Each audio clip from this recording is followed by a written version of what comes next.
Hi, hello, happy new year. Today we're gonna do exactly what it says on the tin. But first, story time. My New Year's celebrations went quite well. I went to the best town in the world, where I stayed at a friend's house. On December 31st, in the last couple hours before the new year began, I drank a lot of rum, because I thought my body no longer remembers the time when I drank knockoff rum from Asda, which caused me and my friends to immediately get poisoned, and want to throw up from just a few sips. This is a surprise clue that will help us later. However, this was still preferable to listening to a few people at that party trying to recruit us into their crypto ring. I escaped to the room next door, and I was standing by the window in a narrow room with 2 beds on either side, and my friend, who was sitting on one of the beds, announced that he was going to throw up, and he's a man of his word, and so he did. It was about to get on me, and so, in a panic, I jumped out the window. It was a cold night that night, and there was no heating in that house, and so I was just outside, basking in how drunk I was. Suddenly, out of the fog emerged a guy who I will now refer to as Jeremy Fragrance. He greets me and tells me he's a friend of my friend's. I was too drunk to interrogate him further. We started drinking and exploring an abandoned house together, as he talked more and more about perfume. On the Christmas tree, just in time. This scent is so good, man. It's got an opening scent of like vanilla, but tobacco undertones. It's Tom Ford's Tobacco Vanille. Fuck it, I'll just bring you some. It was at about that point where I started feeling my body rejecting the rum. Jeremy Fragrance was a real one, and helped me through my fight with my demons. He stayed up till 6 AM at my bedside, browsing more perfume online, until he was confident that I would not choke on my vomit and die. Thank you, Pajegi and Jeremy Fragrance, and thank you for the perfume. I still have it. Anyway, yeah, here I'm drawing an OC idea I came up with on a whim. A few years ago, my friend Maddie, aka Hurricane Chick-fil-A Girl, really got into witch TikTok. Specifically candle fortune-telling witch TikTok. She befriended her candle, and so I drew her a personified candle boy. My art really fucking sucked back then. Anyway, after all these years, I've become more skilled but less sane, and so we're doing this again. I took a few references in a pair of boots that I got from my mom and began to draw. And let me tell you, the referencing saved my life. I don't know what's happening lately, but I really draw better when the reference I'm using is my own picture. So I've had a lot of fun posing for my own art these days. It really helps if you get a light source for your photo shoot, and on top of that, wear clothes that are similar to the clothes that your character is wearing.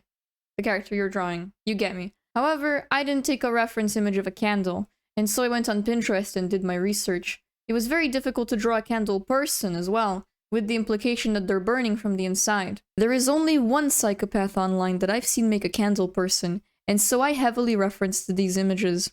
I think I did well. I also added a candelabra trident because I thought it would be cool. And that's why I always struggled in fine arts classes. Whoa, this painting is so well done. What does it mean? Well, you see, I drew a candle twink because I love candles, and I love twinks. If you're questioning the outfit, I got nothing to say in my defense.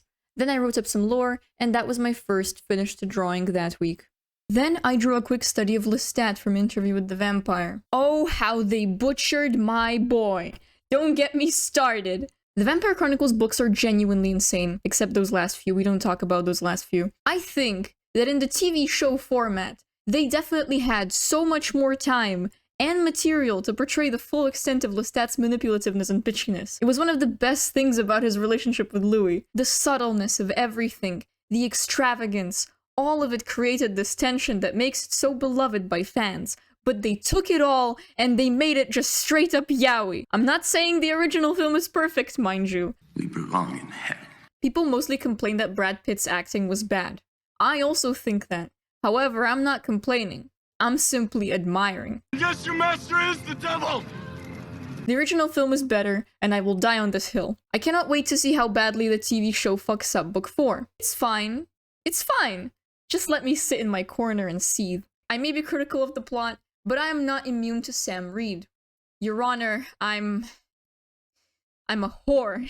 In my defense, he has a very drawable face. This study really pushed my knowledge of the planes. Thank you, Anne Rice.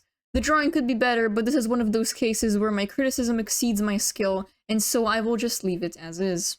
Now moving on to drawing 3, I decided to draw Mr. Crawling from Homicipher. If you're one of the 5 people who played that game, I hope your skin gets clear overnight, that your coffee is made by a barista with tattoos and blue hair, and that your blood pressure mysteriously stabilizes.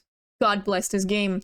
If you don't know of it, get a copy right now by fair means of foul. Theft, murder, bribery, so be it. It's a game set in the backrooms or something. To be honest, I'm still unsure of the plot exactly, but that's also good, because then I'm physically unable to spoil you. You meet some monster men who speak in wingdings, and it's up to you to decipher what they're saying. You can click on any word and type in what you think it says. And yes, it can be anything. I don't think we're playing this game proper.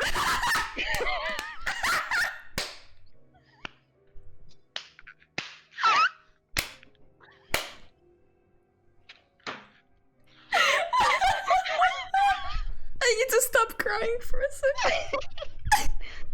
Bucket. He has a bat. Wait, bucket?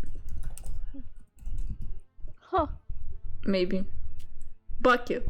Balls. Bilb. Bilb. The creatures come to know that we're very fucking dumb. And so me and my dyslexic friend Lacra stayed up all night playing it, and it was the most fun I've had in a while. I might post the entire gameplay on this art channel because it was just that good. Anyway, I drew Mr. Crawling because he is my baby girl, my sunshine, my treasure. Damn, this game is good.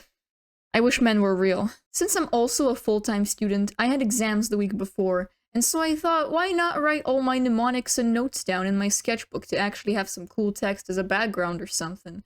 Then I started drawing some OC art over it, like my personified hibiscus guy, and my personified yellow archangel guy, but this is from last week so it doesn't count. This week, I just drew these quick sketches to add to the double-page spread. They're kind of meh, because I drew them when I was tired out of my mind. I'm currently looking for a job, and that in itself is a job. If you know, you know. However, at some point, the trenches become home. Anyway, here's the roundup for this week.